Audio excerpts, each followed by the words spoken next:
Trending karon guys kani si Balwin ba. Open ang third eye niya to kay managna man siya guys nga kita niya ang ugma ba. Ang kanang third eye guys dili man na sa Dios guys.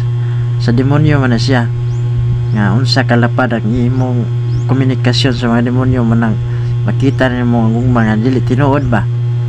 Apan guys sa Biblia nakasulat guys sa San Jeremias kapitulo 29 versikulo 11 guys nga kada adlaw giusab sa Dios ang atong mga pad na atong mga mahitabo sa kinabuhi ba.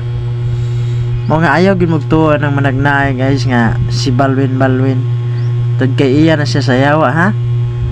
Sa San Mateo kapitulo 24 versikulo 36 walay bisan isang nga tawo nakahibalo kung kano sa manhi ang Dios. Mo na guys nga amping ta kanunay magampo